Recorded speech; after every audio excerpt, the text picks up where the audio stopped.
Whenever my mind starts to wander on a walk or while doing some banal task, there are several reoccurring themes that my thoughts seem to sprout up. They're all usually in relation to the world and how we inhabit it. The world we live in now is one of rapid change, ever-increasing amount of information streamed in, seemingly a crisis at every turn, and whether we notice it or not, a quickly changing culture and society. Just in my lifetime, my childhood and those of everyone of my known ancestors was relatively similar. Sure, I had a computer with dial-up that I would use occasionally and an N64, but my time was still dominated by spending it outside or interacting with other kids in the flesh. The issues of my country at that time, however they may have been crafted intentionally to shape the conversation, were still understood and conversed about collectively. Again, in the flesh. Now, though, childhood and how base reality is understood as adults is completely fragmented from anything that came before and anything else that I can conceive of. Sure, printing press, but even that was much slower. Social media from TikTok to stream dominate most children's lives, to say nothing of the childish behaviors of adults that the same thing brings out. It seems to completely devoid any substance to an event or issue and replace it with blind emotion. Now, I'm painting a broad brush. Sure, there is some great depth and interesting perspectives that you can get on these sites, but it's not the medium. All of this says nothing of the interdependence of issues that surround us, and everything from the fentanyl crisis, even severe weather, increasing drought worldwide, or innumerable other issues that we've brought upon ourselves with each passing new technology. The one I always use is, we create stirrups for horses, now we have a means to better conquer each other. We have all these chemicals and great things to make really abundant yields in our agriculture, but our food is devoid of nutrients. My mind in these moments where I'm allowed to ponder how much has changed, it tends to meander instead to what stays the same. Human nature, for as much as we take the cultural advances for granted, where we value each life, regardless of the circumstances. Our actual nature, though, hasn't changed. We're all still deeply interconnected, from a homeless person struggling with addiction, to somebody grinding to get by, through on to a billionaire doing what they think is best. Our society is currently fragmenting, and a need for renewed compassion and understanding is tantamount. At least we go back to a more barbaric culture and then have to learn the lessons anew. Something that is probably eventually inevitable. Technology like gene editing or an ability to create new materials in space are going to bring renewed questions on rights, access to these things, the effects on the environment, and everything we're surely not able to foresee. All the while, what frequently irks me in today's zeitgeist is the ethics left out of the equation of more. What's all this means of what we can do? What is it good for if we cannot live a good life? Stretching back to antiquity and beyond, being content has always been a state of mind, not a level brought by material. The most popular example of this now is Marcus Aurelius and his Meditations. How somebody who was the most powerful individual in the entire world at that time is lamenting how they don't want to get out of bed in the morning. So then, do we need a new philosophy to help us bring through this rapid change? I certainly think so, and that concept is an unintentional throughput that goes the length of this episode's conversation. What's the best form of government? How can we live a good life? What ways can we manage the integration of technology we already have, let alone what's to come? To say nothing of how can we as individuals consider the long term? If we as individuals step out of this endless news cycle, endless information, and step into a much longer tail, not election to election, but millennia to millennia. How can I as an individual do something that lasts 1,000 years? Or how can I influence something that has that long of a legacy? I wonder if we thought like that, would we certainly be planting more trees? Throwing less away to be buried? And perhaps just do less and enjoy more? Because a lot is going to change. And what happened before isn't coming back. And likely it just can't exist today. And how much of the issues today are going to be moved by an individual? Therein lies a paradox. as we all need to make efforts and put pressure on the even larger players. But where to start can be a deluge of overwhelm and anxiety. So why not then do what we can simply by being aware of the choices we make and go back to another time where we talk more in the flesh with others. Brush shoulders and do our best, keeping the long tail in mind and at the forefront. That's essentially where we land in this episode, and something I've been thinking about ever since, which the germ of which I walked into this episode. I loved this conversation, and truth be told, I loved listening back to it through the production. We ride wave after wave of ideas on a wild ride from Skid Row to the Roman Empire. With me in this conversation is a musician that goes by Dudetunes, also co-owner and operator of Black Sheep Makery, an organic drink pop-up that's in farmers markets from Chicago through Northwest Indiana, and my buddy, David. Check out the show notes for a music video that's as entertaining as it is hilarious and also a really catchy riff. And if you stick through the end of this conversation, you're in for a live remix of All Star by Smash Mouth with him on the mic and me on the guitar. Well, thank you for David for coming on. Thank you all for listening, and wherever this finds you on our big, blue, beautiful planet, I hope you're doing well. Take care. All right, I gotta do that cliche thing before the episode starts. If you like what you're hearing, please follow the show on whatever platform you're hearing it through. And if you would, give us a rating as well, as both of those help keep the show going and get it found. One last thing. If you want to submit a topic for me to cover, throw me a person you want me to interview or talk with, even if you want to talk with me, or you just want to tell me how terrible of a job I did on something, check out bandwidth.productions to visit the site and drop us a note. You can keep getting squirrely all you want. Squirrel away. All right, I'm going to ask you a question, and then we can get started talking about anything. Oh, boy. We had like a list that we wanted to talk about, but I don't know if you actually remember any of those things. I remember like a handful of them. I know they were all good. They were all interesting. They were. We'll just see where it goes. Okay, what do you like to do that makes you happy? Oh, man. Art, jam on music, jam on tunes. Okay. Being able to close a door, go into a room, and just work on a thing, artistic pursuit, music, generally music, go in there and get lost for like a couple hours or something like that, and just like and vomit on the thing, dump on the thing, you know, get the constipated shit out, you know, like bang the rust off is the way I talk about it. Oh, absolutely. Yeah, shake off the cobwebs or whatever, and it's I don't know, it feels like cleansing, it feels like a little renewal, like a baptism or something, you know? Because you're waiting in the, you know, when you're getting out that artsy stuff, that's the unconscious, the subconscious, that's the deep waters, you know. Shaking that shit around, that makes me happy. Also, good. There's a couple things give me goosebumps in life. At the core, music. Like if I hear a song or I'm like describing a song to someone, I'll get fucking goosebumps for that. Also, like certain moments of like connectivity in like conversation or something like that. It could be with a crackhead on the street. It could be with like a teacher.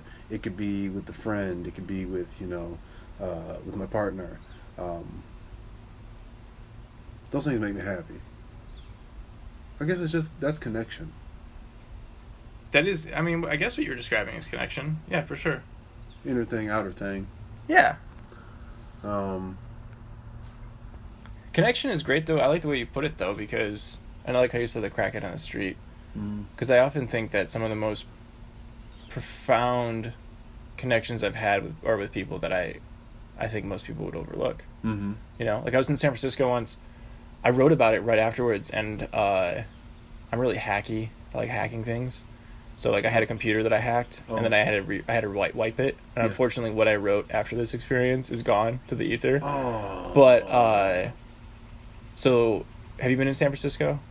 I was just telling somebody no. We like drove through once, going to the Redwoods up north. Okay, so in San Francisco, in like the center downtown area, there's a convention center. I think it's like Oracle probably has it, but there was a big tech convention that was happening, right? And I was out there for a client, and I went to one of like the weed dispensaries out there, and I got like a joint, and I walked outside, and I took for a second, and I stopped, and I realized there's this across this entire street, all up against the the windows of this building, were just people on tarps, right, like living there, and there's all these people at the convention, and they're just walking past this, but it's like two totally different worlds are existing, right?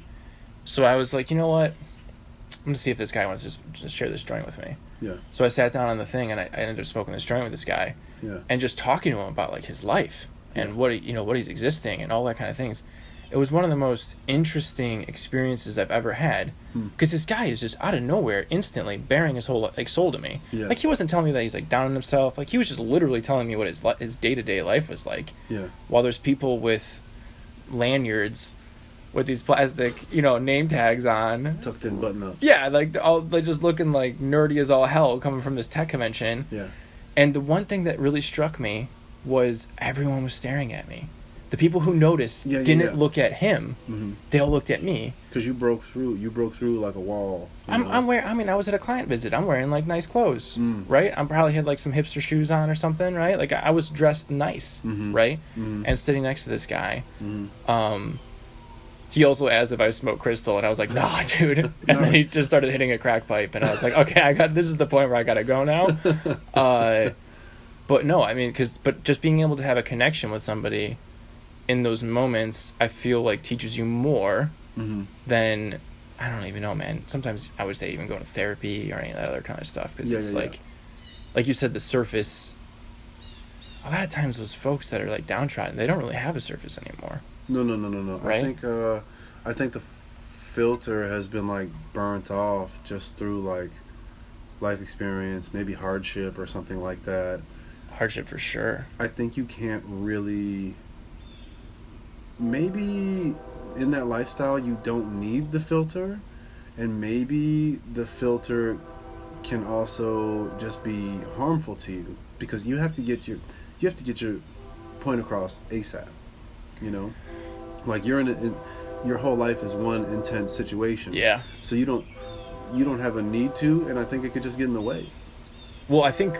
Okay, so let's break this down. What is the filter? It's societal norms. Yeah. You don't live in a societal norm if you're homeless. No. Right? No, this is like Barbary shit, right? Yeah. Like this is anything goes. Yeah. Right? So I think it would get in the way. I think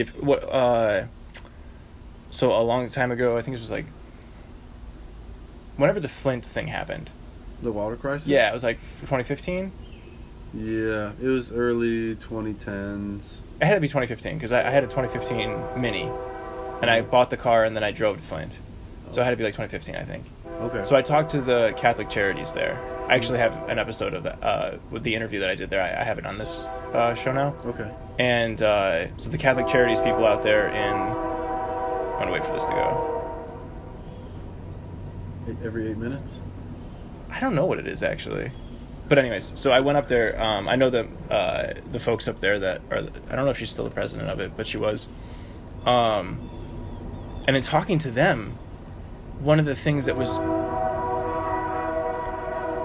I most took away from it was being homeless doesn't make you, but it causes you to be insane. And how there's these people who were, of 6-figure jobs, accountants, all that stuff, become homeless, and then they essentially become schizophrenics, because that's just the norm of being on the street. You're eventually gonna have to go that way, right? Because of what you're saying, like, I may get raped right now, or I may have to fight for this bag of nonsense. Yeah. Well, to us is nonsense, but to them is all they have, right? Yeah. So, no, I think that societal filter would be a liability, right? I think that's an interesting point, like, I know you say, like, well, how do people become homeless or whatever? You know, they're like, oh, well, people got mental illness or whatever. It's not necessarily mental illness that put them there. It's usually a lack of connection in family. Yeah. And then you could take... It's crazy how that switch can get flipped. And all of a sudden you're like, oh, I don't have a place to sleep tonight or whatever. Oh, well, you know, I got this bench or like this one spot. I'll be good for a couple nights. Like, my family won't fucking talk to me, or like I feel a little bit ashamed. I'm a little embarrassed about something. I'm scared to ask. I don't want to feel like a burden. And shit, I fucking felt like that. Oh, for you know? sure. Like, I think that's a very common thing. Yeah. And then you kind of like it like starts a negative feedback loop that could just get amplified in your head, and then days, weeks, you're homeless for months. It's hard. You've had some fucked up experiences after like a couple months. You've seen some shit. Mm-hmm. Maybe nothing really happened to you, but I know you've like seen some shit. 100%. Or heard some things. Absolutely. Yeah. Or you just realize how much people can forget about you. It goes back to walking past you and looking at you like you're nothing, right? Yeah, you're forgotten. Yeah. Right. Yeah. That's heartbreaking shit. And like it's I don't know. What do you do for it? You know, what do you do about the thing? You know, because I've wondered this a lot. You know, being in LA, one shop that I worked out of for a while was like on the edge of Skid Row, like arguably like kind of in it. And going through it's like a fucking post-apocalyptic wasteland, for real. Oh, dude, I've driven through there. I used to drive through, going to one of my clients in the Valley, and there's a really good bookstore that's right outside Skid Row that I would go to all the time, like that art district or whatever they're trying to make it up into. Anyways, it's rough there. It wasn't These Days, was it? It might have been. These Days, LA. It was off of like Winston or something. Maybe you got to go upstairs. Is it? No. It was ground floor. Well, no, but there's another place that I know you're talking about. No, it's not that one. It's ground floor. Okay. It's kind of by like it's not a Greyhound bus station anymore, but it was. I have a bookmark I have a book up there that's Guin and Van Gogh, and the bookmark is from it. I will tell you before we leave. Yeah, I'm curious. So just being out there and like seeing like that's like kind of the worst. That's like, I feel like kind of ground zero for like homelessness, you know, just like as an example of it. And I would always feel so hard, you know, for all those people.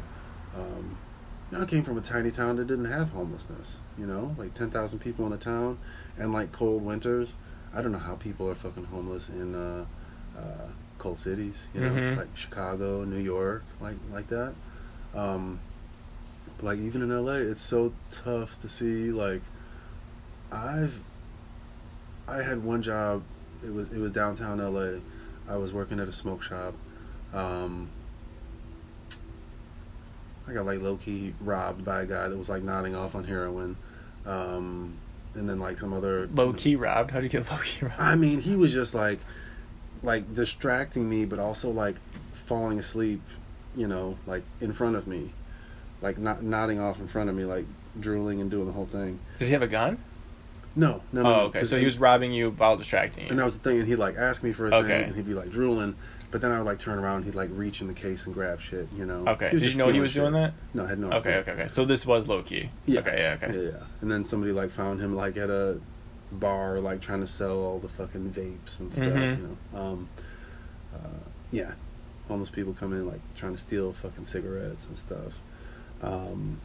But it was also there that I saw like, you know, homeless people would just come in there and I had to deal with it. And this is like one of my first jobs in LA, was like downtown LA. Downtown LA is not sexy. No, dude, like, it's rough. Yeah, when people are like, oh yeah, LA, they're like beach or Hollywood or something. They're talking about Santa Monica. Or West Hollywood. Yeah. Beverly Hills. Yeah. Shit. Well, if they can get into Beverly Hills, but yeah. Yeah, you can drive through. Well, you can drive through. That's about it. Yeah. But downtown is like, you know, I know they're building it up right now, but my buddy lives in downtown LA right now. It's not much better. Oh yeah. Yeah. No, he literally moved in there like a few months ago. It's not much better. No, there's I enjoyed it. I kind of like the grittiness, and I love urban decay. I like feeling challenged, you know. It's a different type of inspiration you get from those type of environments. It's automatic like perspective shift. Oh yes, it's like cold water. I'm not complaining. Yeah. If I'm there, you know, it's like, oh, I gotta fucking park. Homeless dude says he's gonna put money in the meter for me, but he doesn't. But like, you know, like, what do I do? But working at that job, I saw like people like treating the homeless like real rough. Like, fuck you, man. Like, get the fuck out of here. Da da da da. Fucking bum. Da da da da. I'm like pushing them and stuff, and I'm like, I understand. You know, there's also like, there's rules to like living in the street. You know, there's more like territorial shit, and also just. Also, it's people's own like egos getting in the way and shit. But like, what? Humans be humans. Yeah. That was one of the toughest things for me was to saying all that aside, saying that having those good moments. I had also noticed that I would get sucked into those moments. Like I started attracting the crazies. And then I would not be able to like break myself away. For one, because I feel for these people. I think they need and deserve like human connection. 100%. I'm also like super curious. I'm like fascinated by like you live like a subterranean lifestyle. It's like within our society but under it. You know, it's like a weird thing. And so then I think their unfiltered kind of minds in those conversations, you also catch that. It's like someone's, you know, it's like a crackhead who's like, you know, they got some sort of bipolar, schizophrenia, something. And so like they're rambling off and they're like, da da da, well yeah, like, you know, Donald Trump this, da da da, football this, and then like racial slurs, something on the billboard, blah blah blah, and then they're like, well, you know, your mother didn't mean to treat you like that, da da da da, and I'm like, oh, they just like I thought it was nonsense for a second. I'm like, I'm just dealing with a crazy person, but then they touched on something that I feel like saw into my soul. And I'm like, oh, they know something about me. Regardless of, you know, I don't know if it's like we had a similar experience in our past or something like that, and it resonated with me, or, you know, we are all fucking connected on some hippy dippy shit, whatever you want to call it. We're all connected to the same thing. We're all like the same thing. Somebody just worded as like, oh, if shadows are 2D representations of our 3D selves, maybe we are 3D shadows of our 4D selves. And what is that fucking 4D self? I don't know. I totally subscribe to that. I've heard that before, and I totally subscribe to that. 100%. I don't know. Shit's got layers, you know. We're talking about the lower, like, subterranean, the under thing, and there's probably like an over thing. And okay, so I'm gonna respond to it, but I'm gonna respond to it by prefacing it with this, which is, are you familiar with Taoism? Yeah, that's the way. Yeah, exactly. Okay, so Taoism is the way. That's what it goes to, right? The better translation of it, I would say, is a way. Oh. Right? So what did Jesus say that he was? I am the way, the truth, the light. Right? Okay. I would actually say he is a way to get to the truth and the light. Right? So a lot of these religious, mystical traditions. Well, there we go. Yeah. It's so nice to have a horn player on deck. So, dude, it's the same key though. It's the same note every single time. I would like a little variance here. Can I get a little pentatonic? Just give me a little pentatonic. Make it easy. Give it pentatonic. Just 5 notes. That's all I want. He's just on rhythm. He's very rhythmic. And that's a little different. That was like flat. Yeah, that's true. That was a little lower. Yeah. So, you know, okay, all these religious traditions and like the mysticism of them tends to get to a point where you're like, oh, it's all kind of similar, right? So I would say those are just different ways to understand what most of these religious traditions are trying to get to, which is what the hell is reality? Yeah. What are we here? Because we feel like we've escaped nature. Well, how have we escaped nature? What is this? Right? Like, what is all of this? Right? Yeah. So, you know, I think there are many ways to getting there. I think music, what is most stereotyped, is the way to get there is to burn yourself out on drugs. So, like, Jimi Hendrix oh, he got somewhere. Mm-hmm. He got somewhere by literally testing how close can I get to overdosing and dying. Yeah, there's a Hunter S. Thompson quote, and he said, thing about the edge is only people that ever found out where it was is those who went over it. Exactly. Yeah. Right? So he's another great example of I'm going to get there by just bashing myself in. Yeah. Right? There's the Zazen, like the Zen. So like Zen Buddhism has evolved in a lot of ways. But now, what's most prevalent in Japan right now is like Zazen. So you're sitting there in meditation, just silent meditation. You're just sitting there forever. You don't move.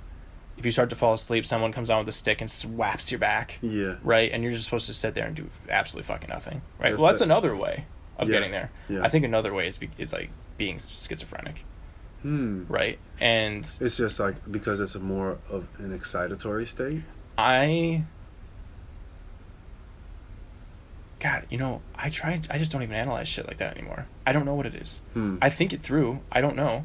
But I know some people that have been very close to me in my life that are some type of antisocial personality, right? Something. They're not there. But there's been some weird shit that they've been able to do where, like, straight up they understood what I was thinking. Yeah. Across distances. Yeah. Right? Or just like things... phone call or something? Or are you just saying, like, distances, like, time-wise, or what? I was on the phone with them at one point, and I was literally trying to test this out. And I go, what am I thinking right now? And their literal thought was, go get the tacos. And I was, no joke, looking at my favorite taco stand, thinking, should I get tacos? And what are the chances that they could have done? We had tacos tonight. I don't eat tacos all that often, right? Like, I'm not just munching tacos. Right. When I was living at this place in Chicago that I was living at the time I was, but they didn't know that. Yeah. They didn't know I was living, 20-minute walk from my favorite taco place. They had no idea. Yeah. Right? How could they have done that? Right? This is So I think there's many ways to get there, and I think schizophrenia the thing I want to draw a button on my thought here is, how we started this part of this conversation of becoming homeless and losing that filter, which what is that filter? It's societal norms. I think there's something of losing the filter of human norms. And if that's schizophrenia, if that's dropping a lot of acid, you get in tune with something that you don't see anymore. Okay, all right, maybe this will be the last thing, sorry. No. There's this language, I don't remember what the language is, but it's in Indonesia. Okay, I think about this all the fucking time. So instead of saying this microphone is to your right of this, everything is cardinal directions. So it's the microphone that is northwest or northeast of the glass. Yeah. Now the cool thing is, if you and I are across from each other like we are, we don't have to say you're right, you're left. We just always use cardinal directions, right? You can put folks that have that language into a building or a submarine. Well, I don't know about submarine. You can put them in a building that has no windows, and you can move them around a bunch, and then sit them in an auditorium and ask them to start describing things, and they're 100% right. What do you mean, like they know what direction? They know the cardinal directions because it's part of their language. Like, you're going to go take the east-west of that. Or, east-west doesn't make sense, but, you know what I mean? East of that.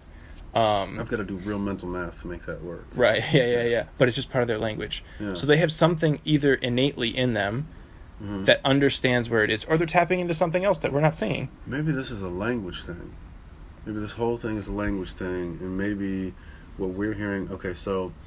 they say people experiencing schizophrenia in the States, maybe it's not schizophrenia, maybe it's just like the intrusive thoughts or like the negative thoughts that we hear are like, you're a piece of shit, like you're nothing, you fucking suck, da da da da. But then like in other countries like India, it's like maybe I should go clean the kitchen, maybe I should go da da out, and it's a whole different thing.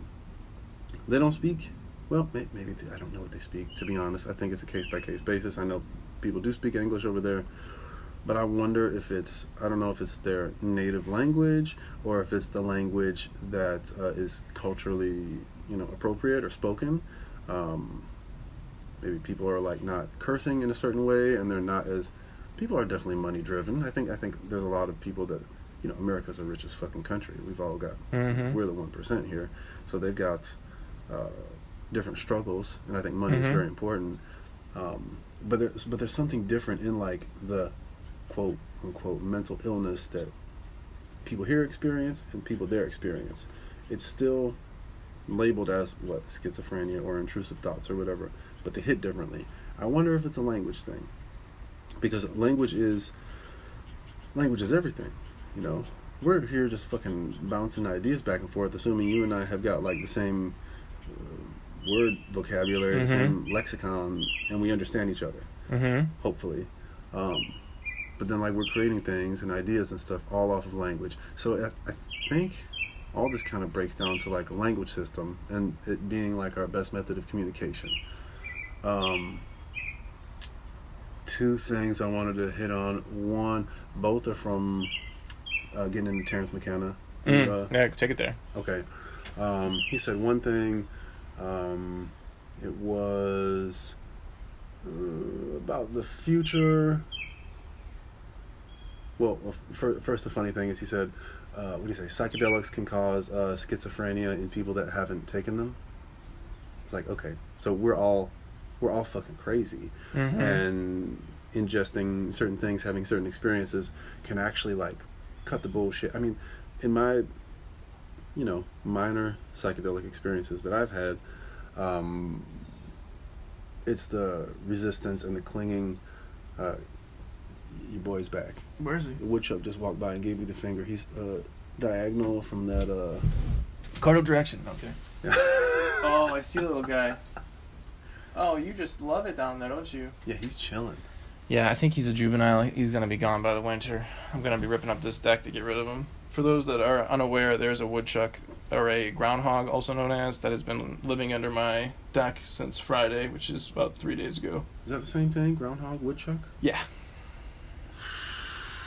Talk about psychedelic experiences. I didn't know that. Yeah. Okay, one thing I'm going to interject before you go there.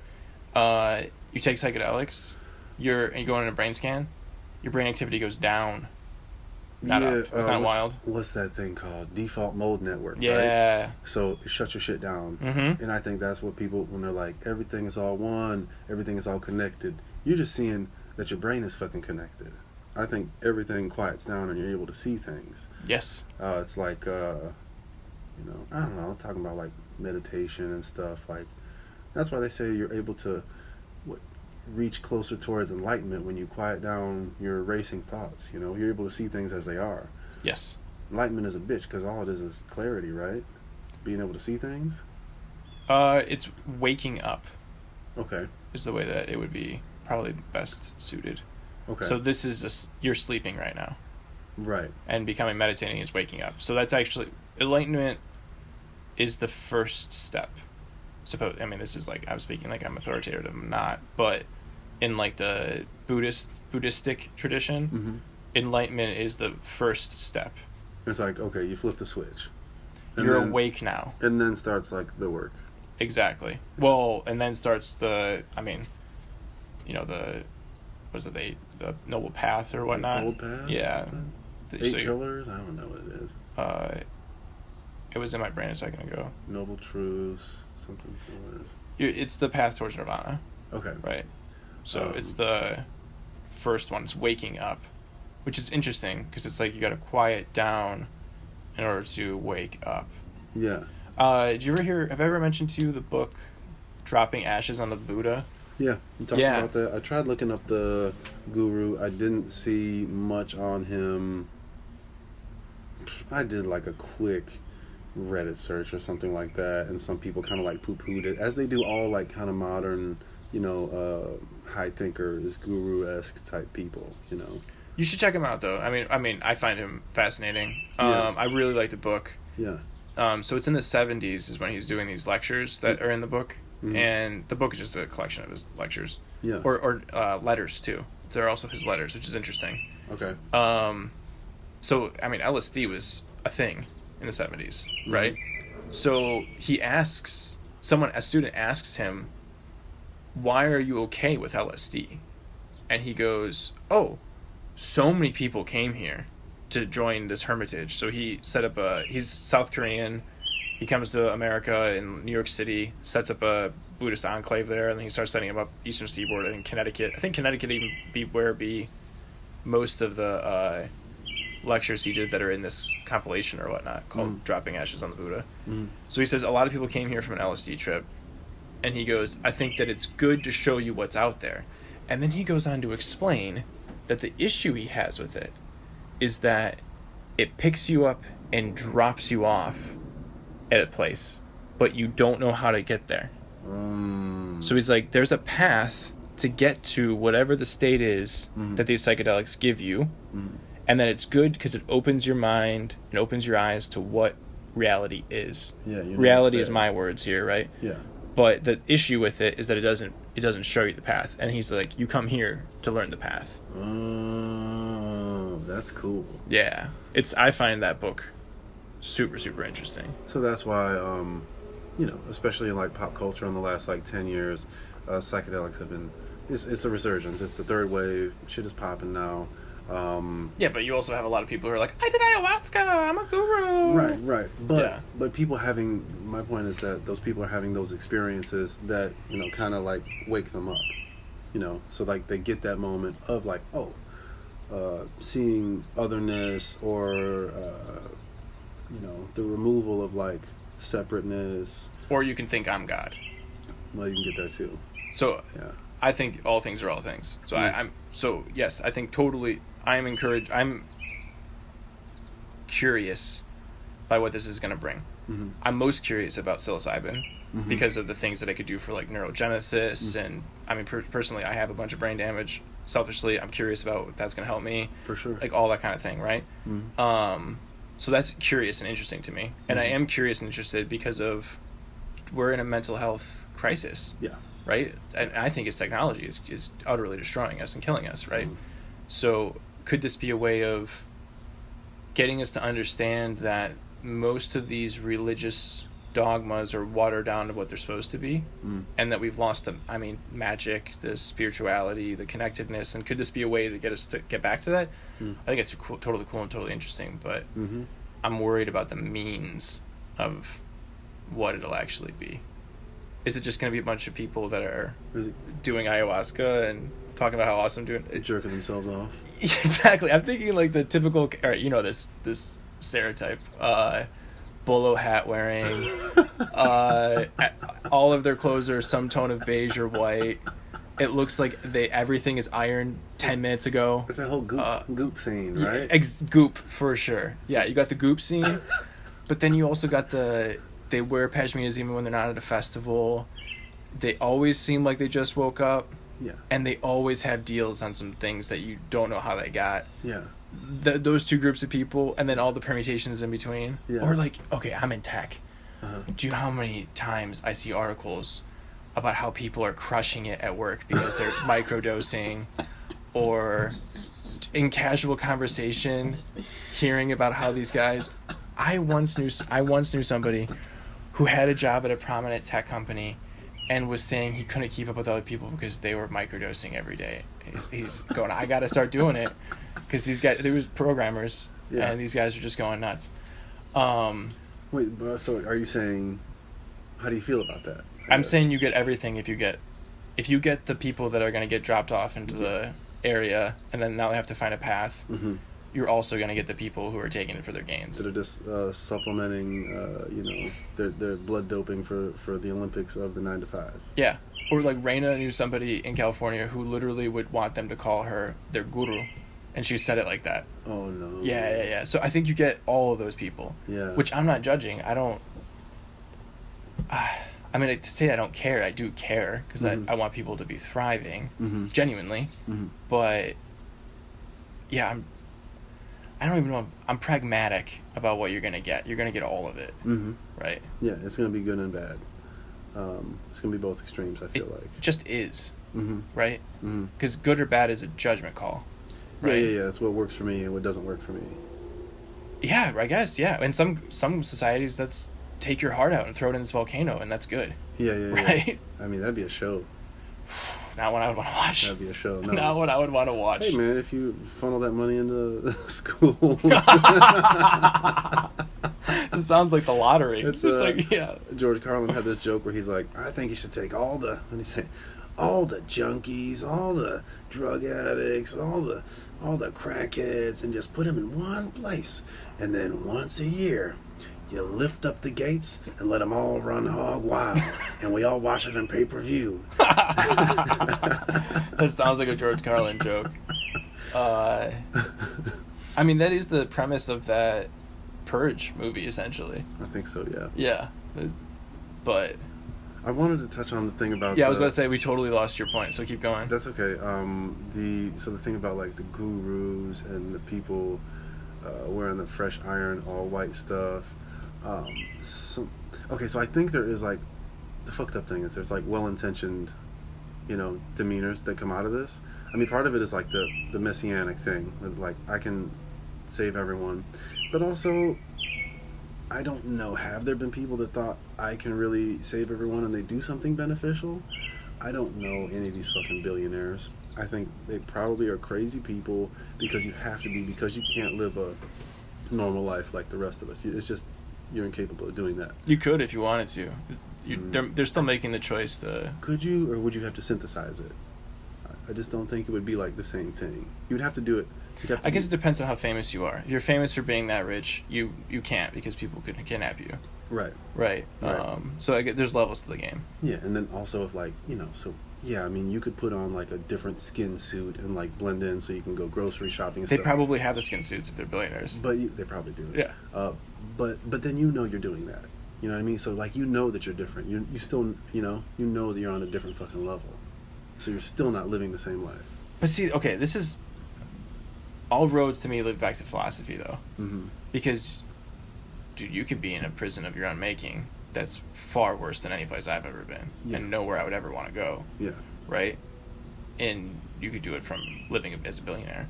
Yeah. Right? So, I think trying to understand how to get to these states that these people talk about, or just how do you live the best life? What is the best life? Like, philosophy really means lover of wisdom.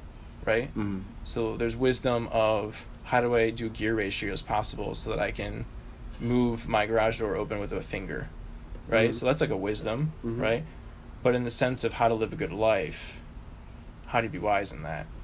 Because I think if you were trying to really answer that question, you wouldn't try to be making genetically modified mosquitoes and releasing them, or doing any number of these things these billionaires do. I don't think so. I think a lot of things still boil down to control, and I think even the well-intentioned, good doers still become the fucking tyrannical assholes because they're trying to control people because they think they know what's best. I mean, that's what's happening here. This is happening everywhere with the rise of authoritarianism. Is it the rise, or is it resurgence? The showing of the I don't know if it ever went anywhere, though. I don't think so. But it's just more like blatant in your face now, I feel like. We have more access to see it now. Yeah. Yeah, for sure.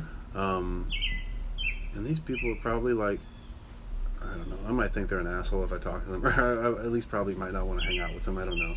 But maybe they're well-intentioned, well-meaning. I don't know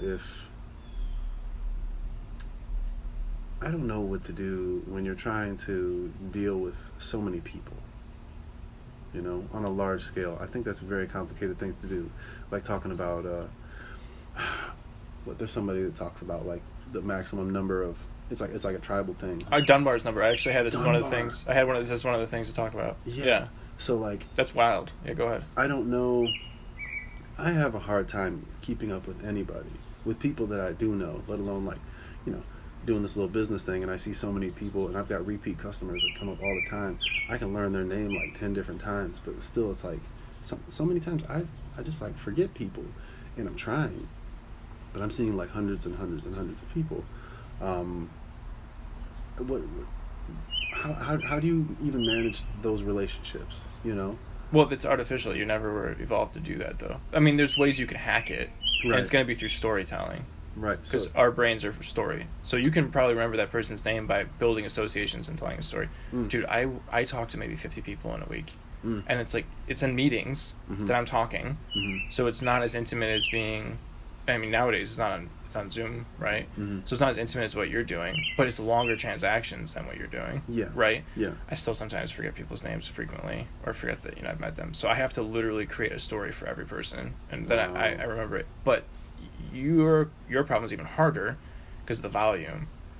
Dunbar is 150 people, but Yeah. the thing is in that 150 people, you would not be having transactions selling them things in that manner. So you're at the world we live in isn't set up for us. That's why we have such a hard time living in it. Yeah, we're all doing high volume, factory line, mass produced, like industrial level shit. The thing, okay, so one thing to say with the billionaires is, through the work I do, I've met some people that are unbelievably rich, and I've had like lunch with them or got intimately know them. Like I knew, I got like pretty close with a guy he's very rich. He's French, and he used to manage a professional soccer team in France. Mm-hmm. So very affluent dude, super down to earth. You would love talking to him. He would love talking to you because of this type of conversation we're having. Yeah. Oh, he loves it. The books and the ideas that we would exchange were amazing. I love watching and studying. I'm not really a fan of him, but I like him as an individual, as the president of France, Macron. Oh yeah. And the conversations I had with him would be so fascinating. So I don't want to make it seem like people that are billionaires aren't human, because they are. Yeah. Right? Yeah. But I think there's an inherent problem, to bring it back to what you were saying about managing people at scale, is in trying to manage people in scale. I think that's a huge fallacy that we could ever effectively do it. That you could do it, yeah. The best ways it's ever been done is by trying to do it in the most decentralized manner, right? So I don't know if the Roman Empire would have been able to operate effectively if it had communication as quick as it did, as we do now. Really? As quick as, I don't know, because it would be crazy authoritative, top down. And in reality, sure, if the emperor was coming through, or people were coming around, or it was whatever pace of something on the road as far as news traveled, or you were explicitly told to do something in a way that would be hard to hide not doing it, you had to do it. So my favorite example of that exact point is the Christians in Rome. So early Rome, I think it was Nero, because this happened a couple times, but I think it was Nero in this specific instance, said, we're going to persecute all the Christians, we're going to kill all the Christians. And he sent this note out to all the provinces, which is like their equivalent of states, kill all the Christians. A bunch of places didn't abide by it because they were confused by the order. They're like, we think these people are super weird. And they're super weird because it seems like most of them are women and slaves. And all the Christians? Yeah, the Christianity spread mostly through women and slaves. Okay. Because, if you think about it, so, okay, I'll just preface it with this because we can go down this whole road. Yeah. Jesus wasn't Christ. Right. Okay. So there wasn't necessarily Christianity. So like the teaching of Jesus essentially is, I can't fix your lot in life. Yeah. But I can fix how you suffer through it and where you're going to be in the next life. Okay. Right? Okay. So who's that going to resonate with? People who have no power. Women and slaves. Wow. Right? So and Jesus had women followers. We were actually joking the other day about how Jesus probably slang dick. Because how else did he get 12 guys to follow him? I mean, come on. Oh, that's true. Come on. Dude, if a guy's pulling, yeah, dude, you're going to follow him. Yeah. Come on. And he's like talking some good shit. He's like pretty chill, but he's also like real with you. Yeah. It's like, oh. He like sees into your soul, like that guy, that crackhead you're talking about. Anyways, to get back, where even was I? Jesus on the streets, man. Oh, so Nero says to these guys on the provinces, they were confused. They didn't want to do it. It's like most of them women are slaves. And, the rich folks that are Christians now, because it was getting to that point where, rich people were too. Like they seem to spend their spare time helping out less fortunate people. They're washing people's feet. They're taking vows of poverty. It just didn't make sense. It didn't compute to them why to kill them. So mostly outside of the city of Rome, none of the Christians died under that edict. And it was mostly for that reason. Really? Right? Where if you had a telegram, if you had Morse code back then, they'd be like, how's it going with that? That's true. Right? That's Instead true. of like, I sent a snail mail, I sent a horse out to you. Yeah. And days to get there. Yeah. And why would I? And also, why would I care if picking you up, making sure you're killing off all the Christians when I got all these other things going on? Mm-hmm. And you're 100 miles away already. Like, how am I even gonna? They could have been in Rome's Empire, thousands. Mm. The whole Mediterranean. The line is that Rome turned the Mediterranean into a Roman lake. Okay. That's Literally, imagine that all of it yeah. is Rome. It's even more than that, but for like a quick heuristic of it, yeah. That's insane. Like Yeah. That visual. Okay. So yeah, even 100 miles. I mean, 10 miles would take a long way to get to if you're not in a car. You know. Oh my God. Yeah. What is it like? It takes 20 minutes to walk a mile. I was about to say but then if you're carrying things though, you got to knock it down. Yeah. You're right. carrying one letter for what's that? 20 times 10. That's 200 minutes. Mm-hmm. So it's 4, 2, 4, 6. Yeah. So it's 3 miles an hour. Oh, but you're on a horse though. But the horse is not running. No, horse is trotting. It's trotting. Yeah. Anyways, so I think to effectively rule masses of people, you have to be decentralized, and it has to be pretty close to that Dunbar's number as far as what it is, which means the policy can't look the same everywhere. What do you think? Do you think we could ever get to a point where it's like we each have our own local president? I mean, that's kind of where the fuck we're at right now. You know, we have like little mayors or whatever, and then governors, and it moves up. But yeah. Like, would it be something like I vote online, and my laws within my, 200 people that I know, like we live like this, and I guess towns and little cities are kind of like that, but not. It's like it's decentralized kind of, but I've come a long way on this, and I think the best form of government is culture. So if you can have a culture that doesn't kill people, you don't need a law that says don't kill people. Okay. So I think better than having to vote on people is that you intimately know people in your society, and you're like, yo, why don't you just be the one that does things? But I think that mostly what that person does is mostly only in times of distress. Okay. And the most of the time is just operating like the inside of a watch. It's just everything's fitting together. Yeah, everything works. Yeah. I mean, you can have... I think humans, by nature of having complex relationships, are going to have some types of issue resolution. Mm-hmm. But I think the best forms of government would be essentially no government, and it's ruled. Now, you can't have that in our current world. Yeah. So what do you do? Now, that is where I just say, I don't know, let me go meditate.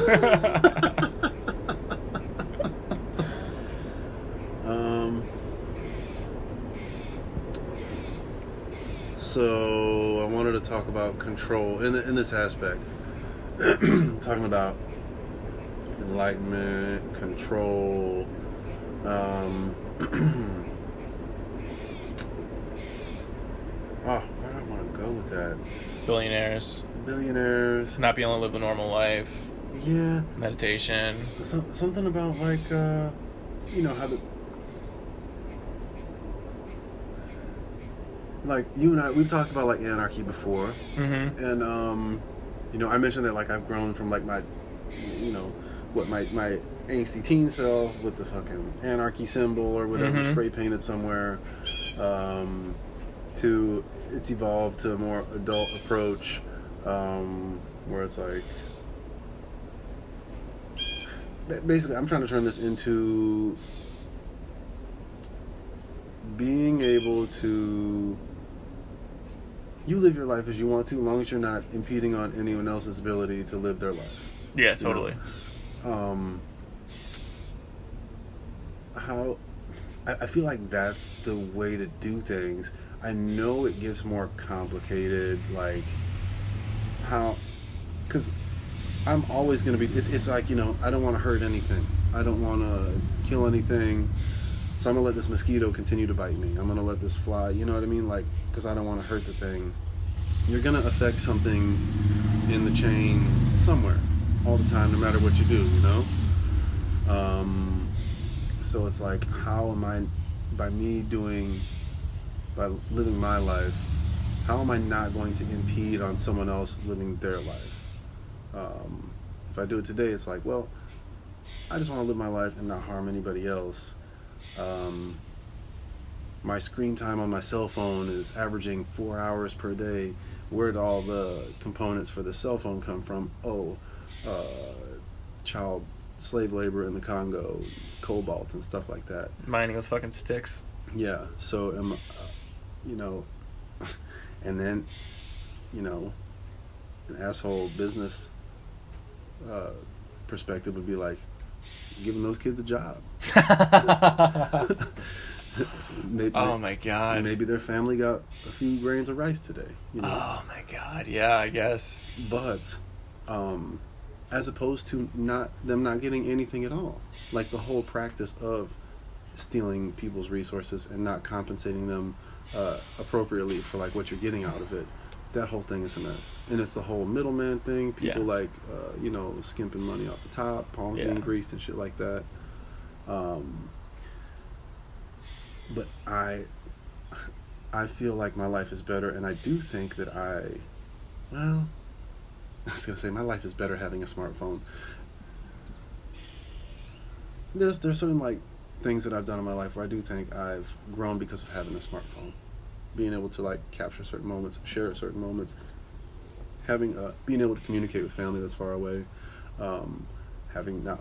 I mean, it's dope being able to use GPS. You know, it's and I can go anywhere like in history with information. That's kind of time traveling. I can have things teleport to me when I select them.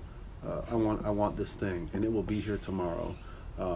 I want to be taken somewhere, and I don't have a car, or I don't want to drive, and poof, all these things. These are amazing, like magical things. I don't know if they all make my life better. They make it more complicated for sure. I am not willing to give up my smartphone, is what I'm saying. It sounds like you're talking. I keep going. It's funny when you ended on that. It's really funny. It's almost as if it's either you think I'm talking you out of it, or you're presupposing, I know you're gonna tell me that I gotta stop with this thing, but I'm keeping it. I'm not giving it up. Oh my god, it's like a 14-year-old with a sex doll. I didn't even know you had that. She has a name. Yeah, exactly. It's like you were in the showers for 2 hours. We have no hot water. And you're real sure of yourself right now.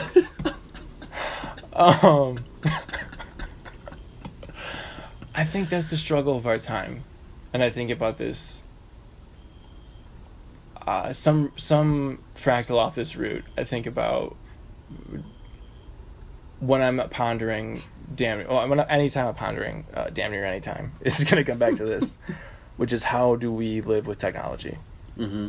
And I think that's the root. I would interpret that as the root of what you're getting at, which is how do you incorporate something that changes your life markedly with the ways that it improves your life, with the ways that you can just get lost on it. Yeah. Right. And also the fact that it's, you know, mined from Congolese child labor. Mm-hmm. And yeah, I don't know how the child labor thing, I don't know how to square. Honestly, I don't know how to square any of this. But the things that I think about is, well, I want to limit as much as possible. And I want to try to make the best choices I can as much as possible. Mm-hmm. That's how I cope with it day to day. Right? So I don't need to get a new cell phone all that often. Right? And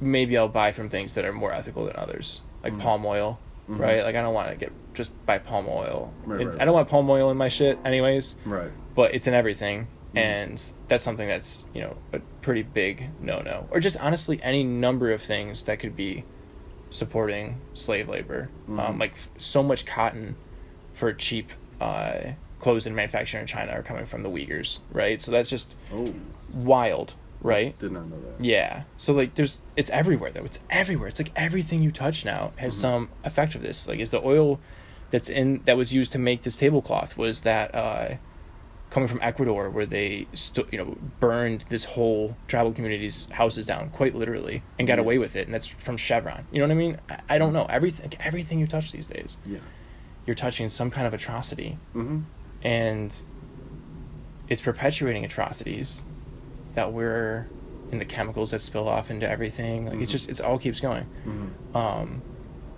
So I don't, and then also the use of it, like your cell phone. How do you square those two things? I really don't know. But I think if there was a way of living life in which you try to not do that anymore, in some type of integrated way. And I think if in just having a better relationship with your cell phone is a path to go back to that theme of this, that so far is like a way, right? It will somehow affect the broader ecosystem of everything to improve potentially the minds. Now it's kind of like a ripple effect. I don't think it'll do it, but I think if enough people try to build better relationships with their cell phones and the technology and the things you have access to, and maybe choosing to do things slower because of the benefits that you get, or the improvements to your life, or just your community or your environment, I think that could reverberate out. But in the immediate, I don't know if there's anything that's going to solve it immediately. And also the things that get fixed quick get broken fast, and that's scary. So I think the long term is the best. This is the way that I sleep at night, is thinking in the longest term possible, like 1,000 years. What are choices that I can make that is going to make the world better in 1,000 years? Jesus. Right? Yeah. And it makes it a little, because 100 years is nothing. No. Right? That's The only like reason a we're able to grandma. breed awesome dogs and all these different breeds is because they live so much shorter than us.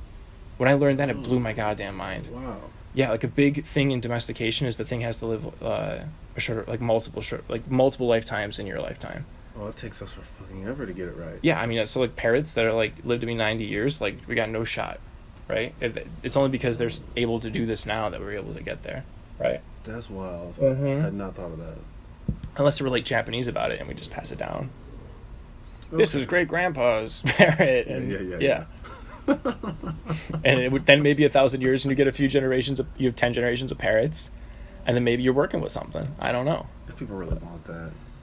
Hopefully people will really want to use less PFAS chemicals and scroll on their cell phone. I think so.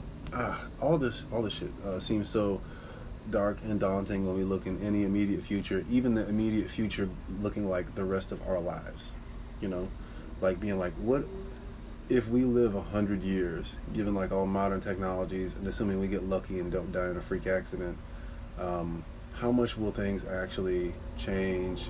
How much will they actually improve? Like, that's some like kind of dark and daunting shit, because you're talking about like lifting. If the plane of human civilization is like taking a nosedive, you know how many people and how much strength it's gonna take to pull the nose up.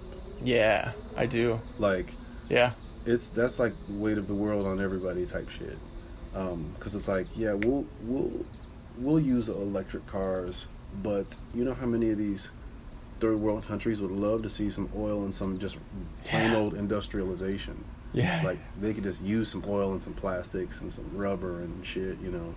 They'll just use it and burn that shit up because they haven't fucking had it. That's right. One thing I thought about numerous times is like, you can't get people to not want. Like, everybody wants more no matter where they're at. So, say I'm born in a, you know, upper middle class family, and I just go through, all I gotta do is go to school, and then I get the job, and I get married, and I got the good job, and I got kids and stuff, and then and like, I'm good. Like, you know what, I think people should cut back. Maybe I'll get on city council, or and then you know, I'm like a politician or something. I think people should really like cut back on their usage. But then there's a fucking poor family, you know, and they've got more kids that they have to take care of. They don't have time to do shit. They don't have money to do shit. They don't have time to consider anything. They have to survive, and they have to feed their kids. They're gonna eat. Everyone's eating fucking McDonald's. You know, that's if they can afford it. McDonald's is fucking expensive. Now it is, but you're just saying whatever shit, they will eat whatever shit. We're gonna eat the garbage, and the kids will probably be fine, for the most part. I mean, they'll be a little fucked up. We're all a little fucked up, but they'll be fine. And I'm gonna try and do as much as I can to like make money in whatever way, because I need to survive, and then these kids need to survive also. And are you gonna? So then, the, you know, 100K a year, fucking, you know, I'm okay cutting back, how are you going to impose the you should cut back on the someone who doesn't have anything? Yes. How you cannot get people to stop wanting or wanting more. Everyone wants better for themselves. Yes. You know, everyone wants better for their families, you know. Yes. I don't know. I don't think you can stop that. And it applies across the world in all these countries where it's Yes. like, you know, you go to like India. I've never been out of this country. Right. Full disclosure. But I hear that you can go to India and you'll see like kids that have been like, they're amputees because their parents cut off a limb or something so they can be on the streets begging to get money. I've heard about this as well, yeah. So, you know, are you going to tell them to stop? What options do people have? You know, people shitting and pissing in the same water that they're bathing in, you know. How are you going to tell people, you're going to tell a fucking poor family that doesn't have shit that they have to stop? You have to stop trying, you have to stop doing everything you can to have a better life for your family because this isn't working. Fuck you. You know what I mean? Like, I think you're looking at this very pragmatically. I couldn't disagree with any of your thoughts. The one thing I will say, okay, going back for a second, is, you know, 100 years from now, what's the technological advantage if just the way that our lives have advanced will it keep advancing? mm-hmm. If I'm thinking about it in 1,000 years, that means people just have to know how to navigate change quickly. So what are the skills that you need to adapt quickly and still live closer to our, I would say maybe a good word for it would be like anthropological selves? So like a dog is a wolf, and genetically the closeness between a dog and a wolf is wild. It's so close. But they can be very happy in a house if you give them what they need.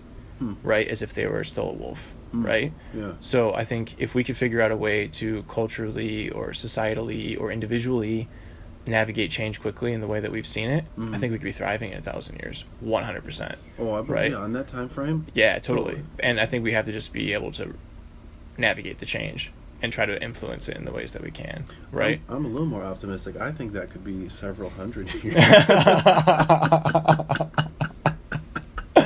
That's really funny. Maybe. I mean, I think it could be 75 years, 50 years. Like, totally. 20 years maybe even. I could totally see it, totally. The adaptability thing you touched on, I think that's huge. You see how fast you're like, oh, these kids deal with all this shit. These kids can deal with all this crazy shit that's going on. Yeah, maybe there's higher rates of depression and shit. I had a high-ass rate of depression, and I didn't have the internet. Right. I did, but I didn't have social media, you know. Right. I was still comparing myself to other assholes Of course. nearby. But these kids, they don't spend as long looking at dumb shit before they figure out they don't need to look at the dumb shit. You know? No, but to that point, though, if you look at it, statistically, the internet has affected young boys badly, but it's only gone up a little bit on, like, the depression, the suicide, all of that. Oh, it's, like, quadrupled girls. Yeah. Right? That's right? So, I think people are adaptable. Like, full stop, people are adaptable. People are more, I also think full stop, people are more imprinted on as children, which I think is important to be aware of that. But I think people are adaptable. So I think we can, to your point about kids being adaptable, yeah, totally. I think kids today are just as adaptable as people have ever been. Yeah. So I think we can get a better road for sure. Yeah. Yeah. They're the freshest on, like, dealing with all the shit that, like, overwhelms us, I think. Yeah. Not that I think it still overwhelms them also, but I think they're probably just way more quick-witted because they have to be. But I don't know, kids these days, they don't talk to each other very much. You see kids out in public and they're looking down. This is true? Yeah. But they go off online and they're saying way more. Half the time I don't know what they're talking about.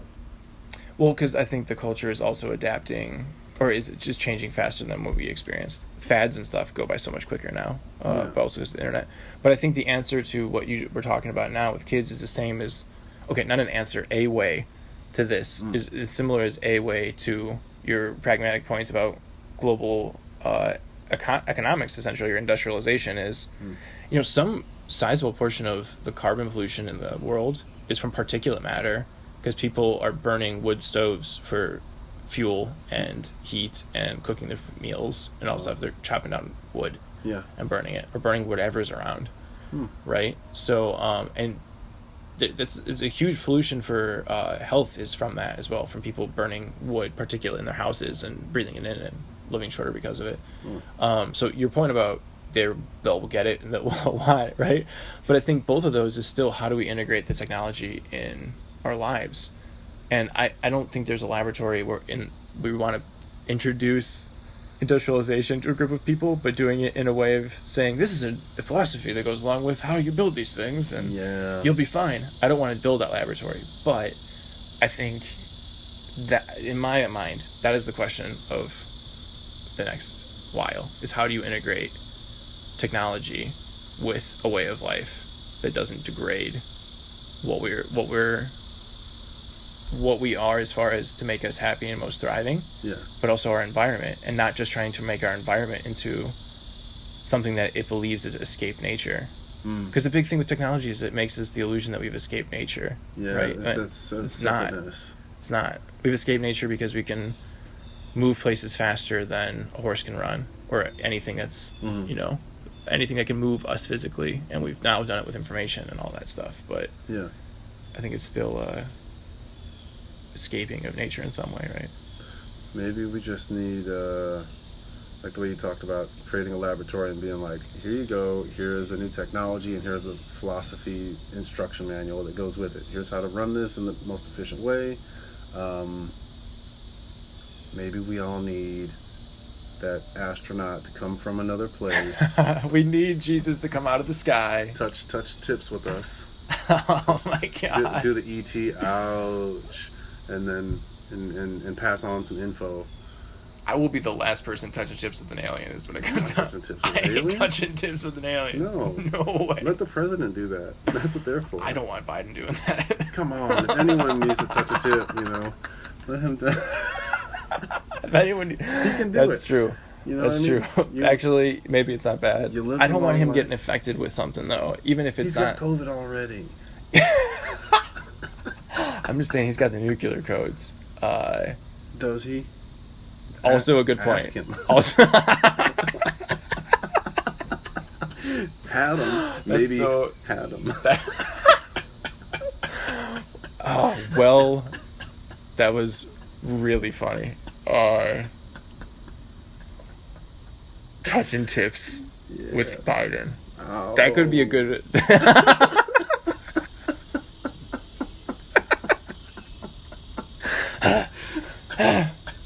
He wasn't there. He starts talking about his leg hair to the aliens to touch tips. He would just rise up.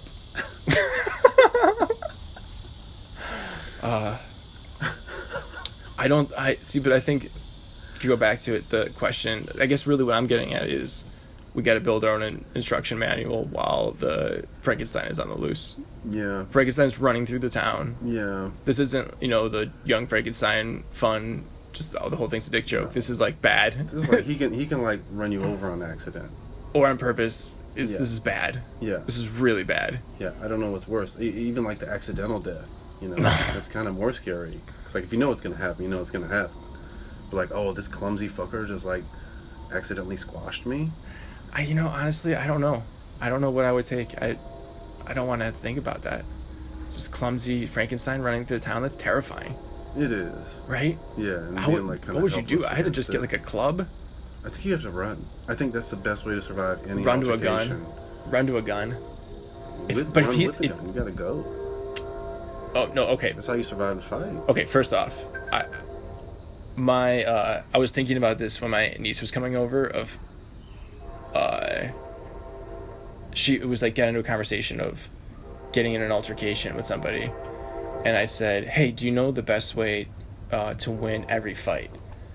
And she goes, how? I go, you avoid having a fight, right? So totally, if there's anything that's coming to me, my reflex is going to be run. But in my world, this Frankenstein has got me in an alley or something. It's like, what am I doing? I go to the worst place with this. Yeah, because that would be terrifying. Yeah, you're trapped. He's in your room or something like that. I'm like, if he's in my room, I got a gun at least. Yeah, but you have to. Yeah, but if he's if I just see him in the back alley somewhere, I guess I'm looking for a club. Yeah. Spear, something I could fashion into fire. Yeah. Any help? I don't know.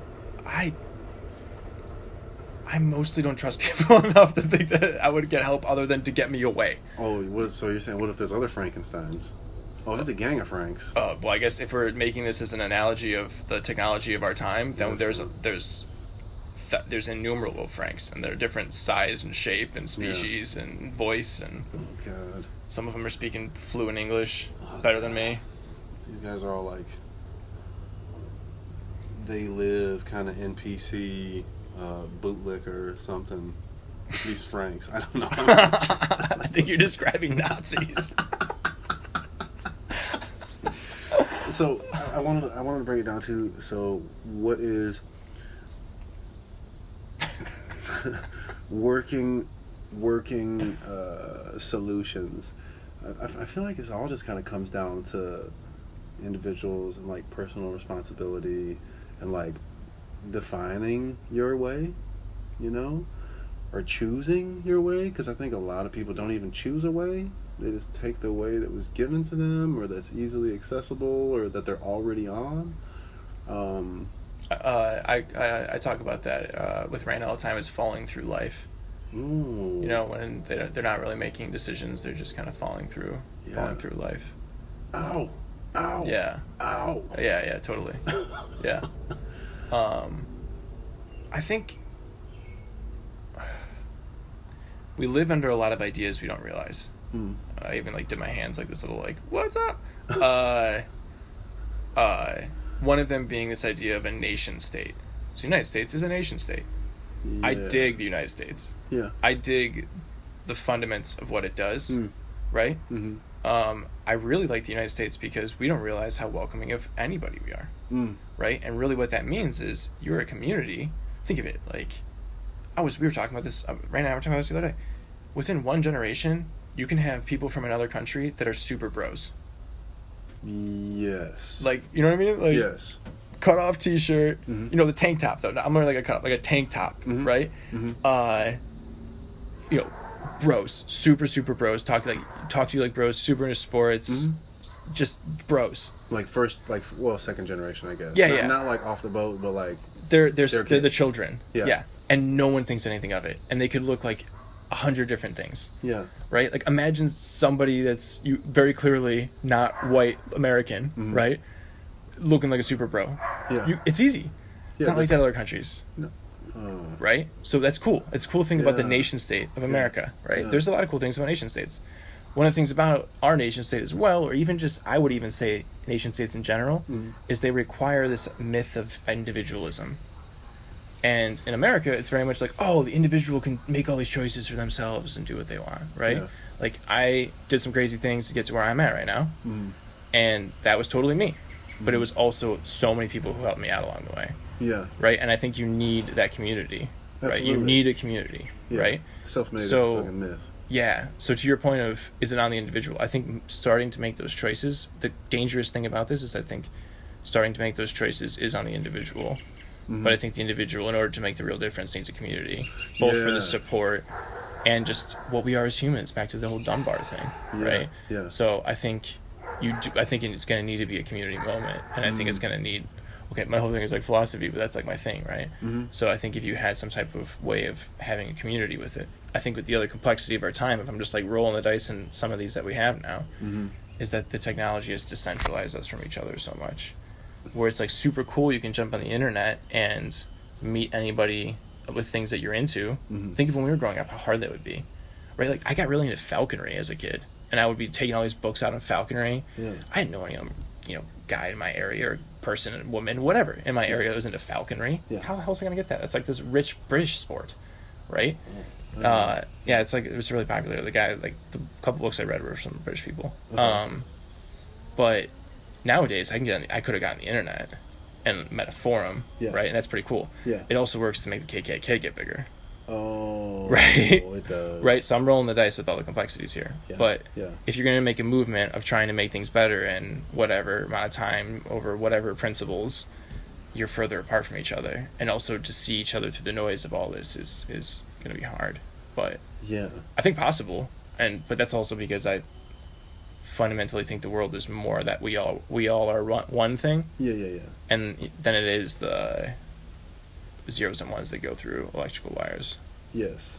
Yeah. I think it's going to be a fucking process. It's going to be a painful process. Growing pains are always painful, right? Yeah. But it's like that's what is happening, whether we all want to or not. Mm-hmm. You're pretty tall. Remember, like, your shins? Your shins ever have bad growing pains when you were a kid? I don't think so. No, really? Mm-mm. Oh man, my shins would kill me with growing pains when I was like, I don't know, whatever, going through a growth spurt. I was not that aware, I feel Oh, like. really? I could have been, but I just don't think I was that, I don't know. A lot of early memories are just way more faint. Even talking around like 10, like it's there, but I don't know. I don't remember shins hurting. I remember being like a tall and like a goofy shaped kid, like a puppy, that's just like clumsy. But I don't remember. I just remember the psychological pain of being tall, not the physical pain. I remember all of it. I remember the puppy phase, which would repeat. Yeah. It would be like I found a groove, and Yeah. then it was back to being just not being able to consistently catch a ball, or whatever. Yeah, another random spurt happens. Yeah, or just running into a door or something, like clipping your shoulder in a door or something stupid. Yeah. Right? Yeah. Tripping over a desk because you didn't realize your foot was going to go around the corner like that. Just like not fitting. Oh, never fitting. Not fitting. No, never fitting. Or like dating somebody who's like way smaller. Oh, I don't know if I ever had that. Not way smaller. I was like 6'4", and my girlfriend was like 4'11". Damn. Wait, what One grade of my is first this? girlfriends. 10th grade maybe. Oh, so you were 6'4" as a sophomore? Yeah. Damn. Yeah. Okay. Yeah, I didn't get any taller after. It's probably there. Maybe even in 9th grade, maybe 8th grade. I think I reached like maybe like peak size, something like that. I like short girl was cute.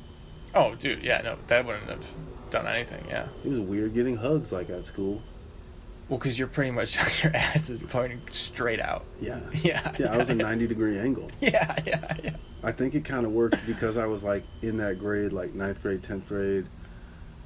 You put all your books in your book bag, so you hunch forward. So maybe that worked. Maybe I was already headed that way. If she's also that short, though, she was totally wanting the 6'4" dude. Yeah, she could sit on my shoulders. Oh, dude, that's game over.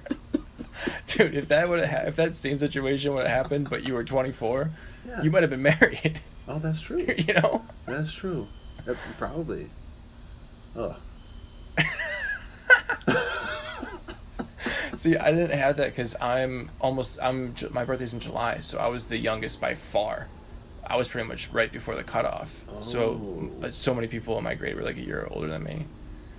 I was still until like through 8th grade, I would be in like the 4 or 5. When they would rank us, by height, I would be in the tallest 4 or 5, even though being, one of the youngest. I'm like 6'2" now. Okay. But it took a while to get there. I think I would have been taller if I would have ate, but I didn't want to eat the fucking food that I was getting, so I think I would have been taller, for sure. And I remember some growing pains. And I think, you're right. I think there's going to be growing pains with this whole technology thing. And now, like, once again, how do you live if you know that? So if we're going to extrapolate this idea of, let's just look at this as like a formula. Mm-hmm. So, how is this going to affect us in the next 20 years? Well, what can we do in the long tail to make it better, right? Yeah. So over the course of our lives, what can we do to try to improve our relationship with it, right? Well, number one, don't tell other people what to do. No, don't tell other people what to do. No. Oh, and also I think the thing of you saying how do you stop people in other countries to from going industrializing, I think there's only 2 ways. It's the sword, right? Mm-hmm. So you go in there with authority, and eventually you might have to start really policing, right? Mm-hmm. Bullets would be today's sword, right? Yeah. Bombs, right? You have to really go in there. Yeah. Or so like the way that they would say in the ancient time would be the pen and the sword. So. Oh yeah. And Terence was a playwright. Did you ever hear this? The pen is mightier. Or no, that's a different quote. But I can't remember who was the playwright that said the pen is mightier than the sword. So I think if you you can do it through authoritarianism, or you can do it through having an idea, which is like what I'm suggesting here, right? Yeah. So how, using that same heuristic, what can we do now? Definitely not telling people what to do. I think that's the sword, Yeah. right? But can you influence people through ideas or perspective? But I mean, what's the best way of getting someone to understand is to connect on the humanity, right? Yeah. I feel like maybe it's just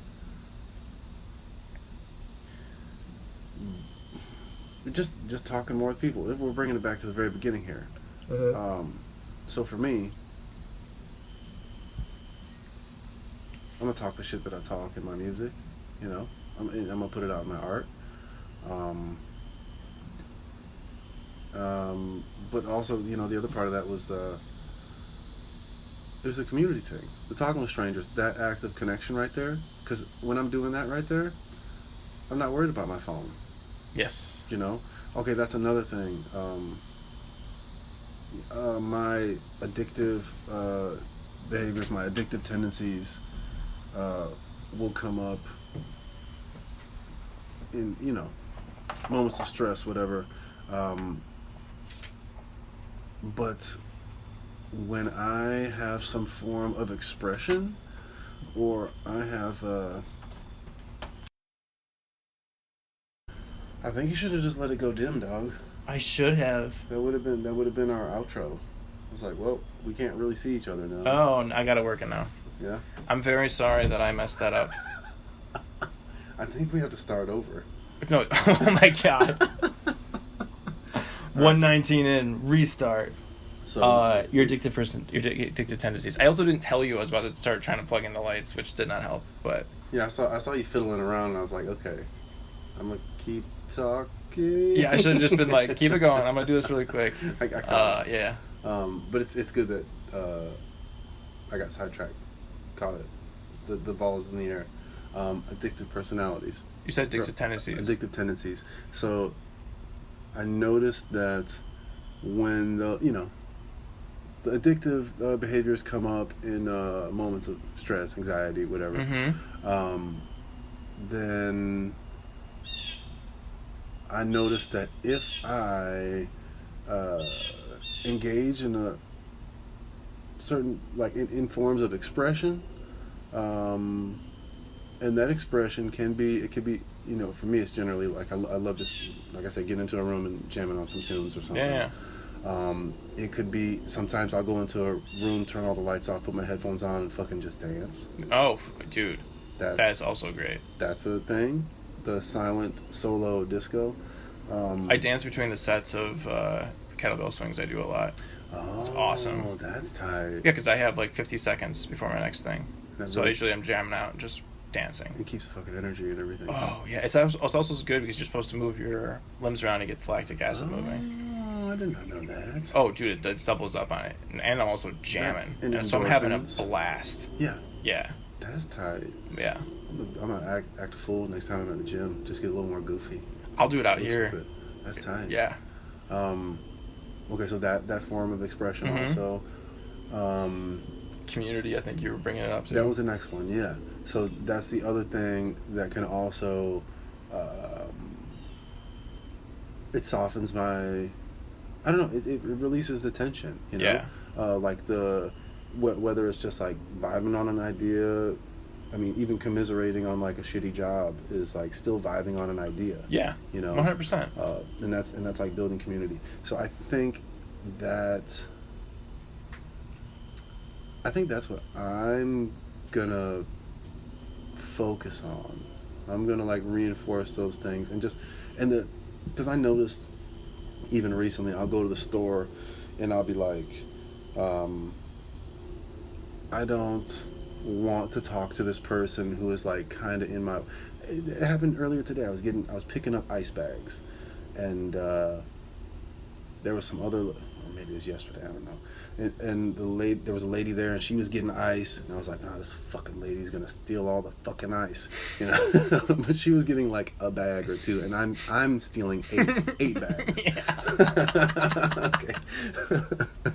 And she's like, She's just grabbing the ice and she like slams it on the ground, and me, I'm like gently breaking it up inside the thing because people are going to consume these. I can't get my ice dirty.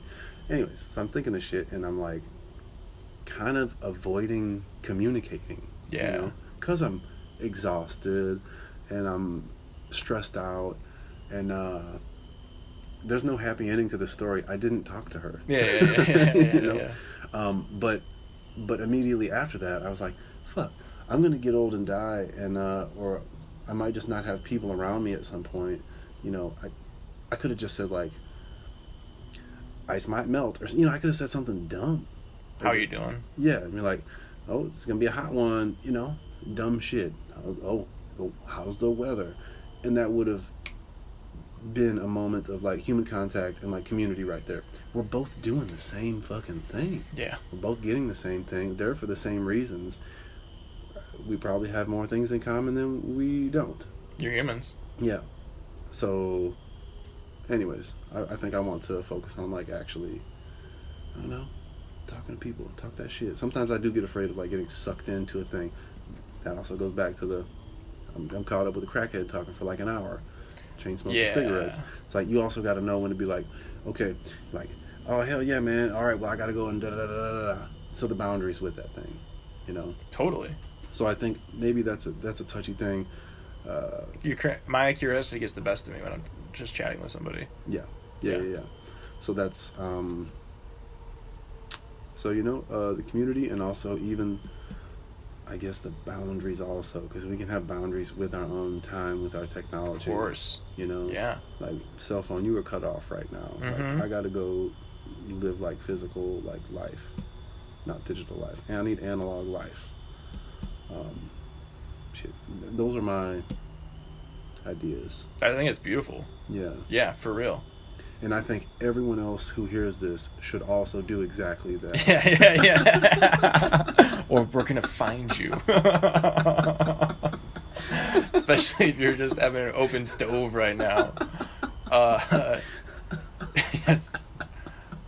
I think the paradox of individualism is you have a choice as an individual. Mm-hmm.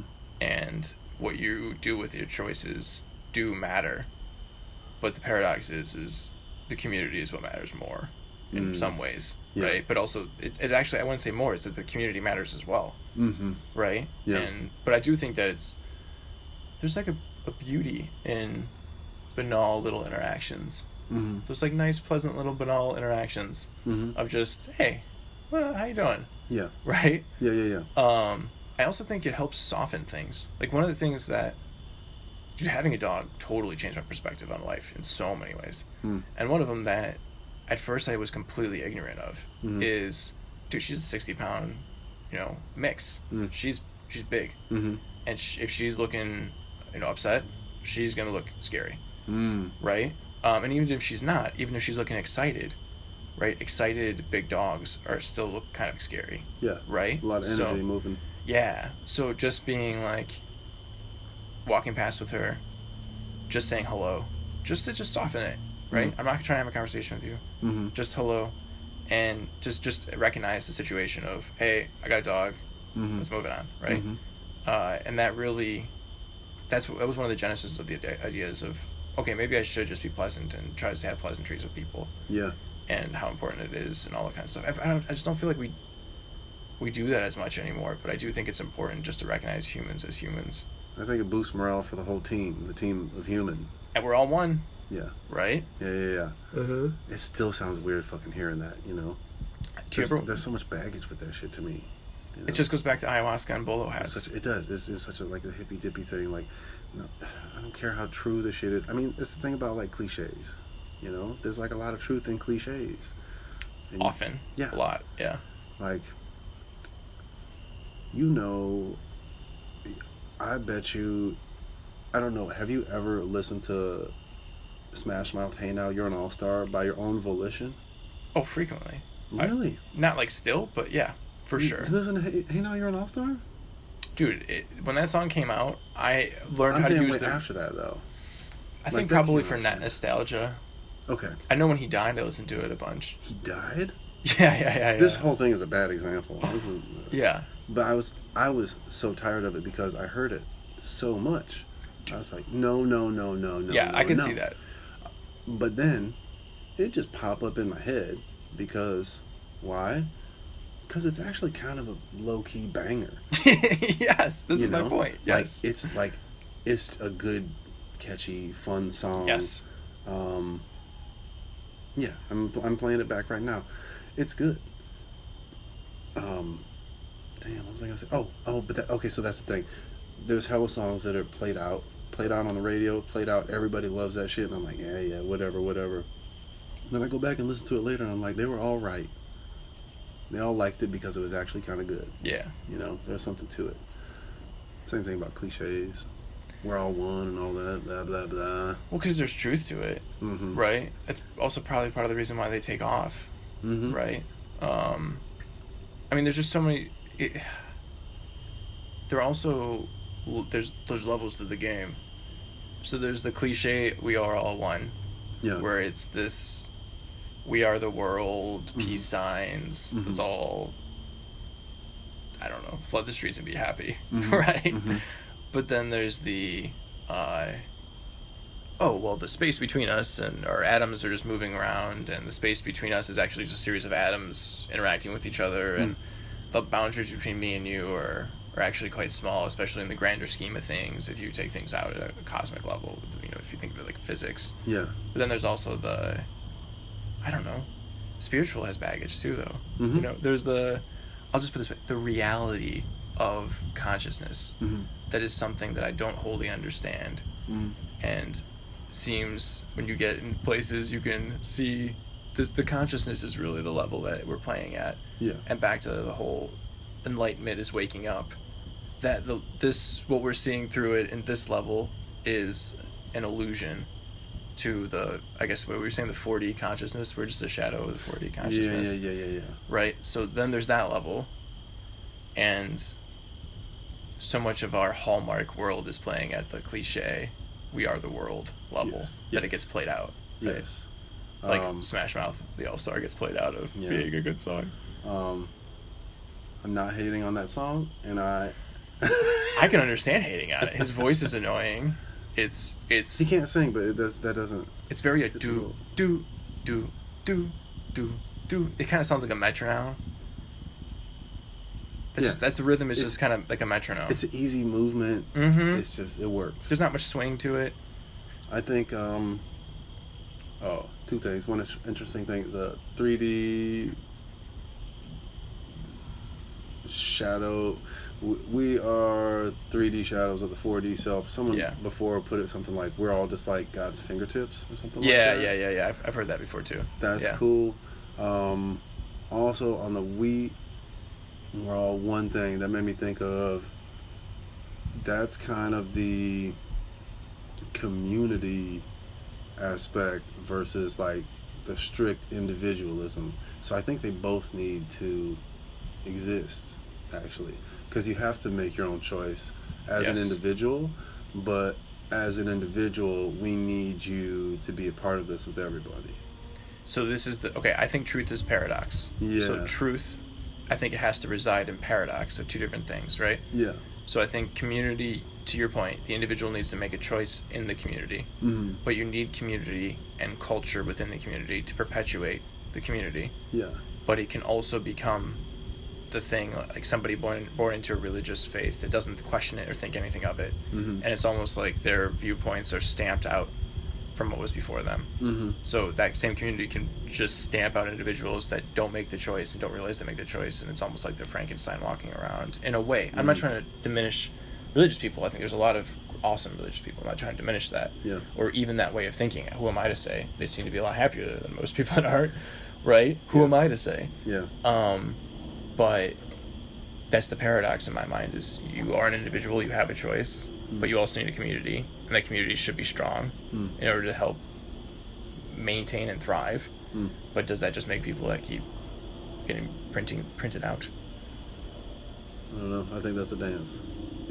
That's the push-pull. That's the tough thing. Yes. That's the fun thing about conversations in general, especially Yes. conversations like this, is like we're kind of right back where we started again. Yes. I'm going to try to all right, we can end this here, and I want to try this trick up my sleeve. Are you open to a trick up my sleeve? Yeah. Okay. I think you know where this is going. Oh. We could edit this out. I could edit this out. I also haven't played music with somebody in a really long time, right? Yeah. So I could suck. I'm gonna be nervous picking up a guitar. Go play right? something. So Do it. I'm going to just hit a rhythm on something, looping it, Yeah. and then just jump in whenever you want. Is it gonna pick up? It should pick it up just fine. All right.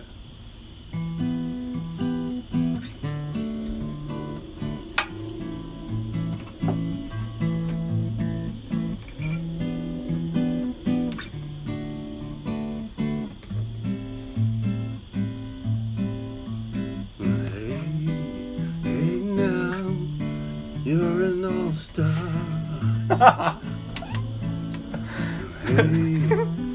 Hey now, you're an all-star. Well, I might not be the sharpest tool in the shed.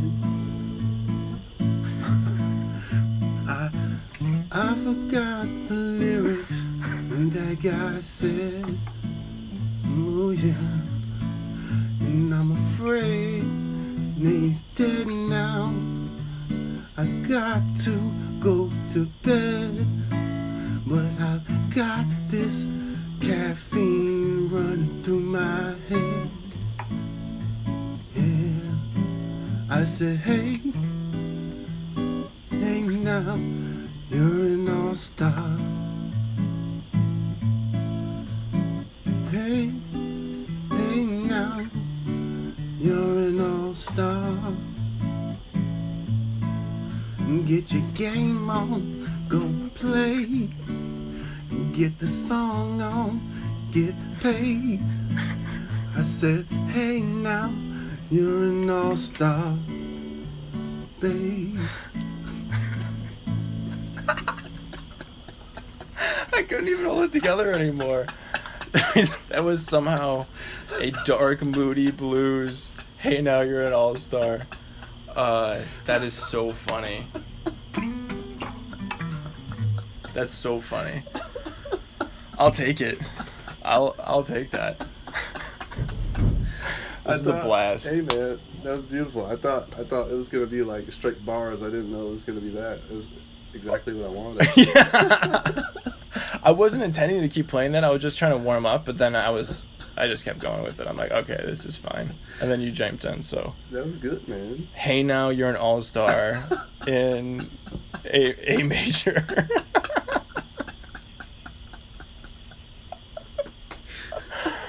That was too much fun. Thank you for coming and talking and rambling with me. Yeah, I appreciate that. That was a lot of fun. We'll have to, I don't know. I want to do it again, but I feel like we're going to have the same ideas and we're going to spin the same circles. Oh, God, no. Dude, we didn't hit anything that I had written down. Oh, so we could actually, I forget that we could actually hit it with an aim. Yeah, no, I wanted to bring up Dunbar's number on this, for sure. I'm glad we hit that. Yeah, and just, like, generally a bunch of things that I have been thinking about. But I was going to preface it, which I totally stumbled and didn't do, of being like, yo, dude, here's some things that I know a fuck ton about. So I know a lot about dogs. Okay. Obviously, like, AI and shit, because that's what I do for a living. Like, software development, AI, that's what I do, right? So any of that shit I could definitely talk about.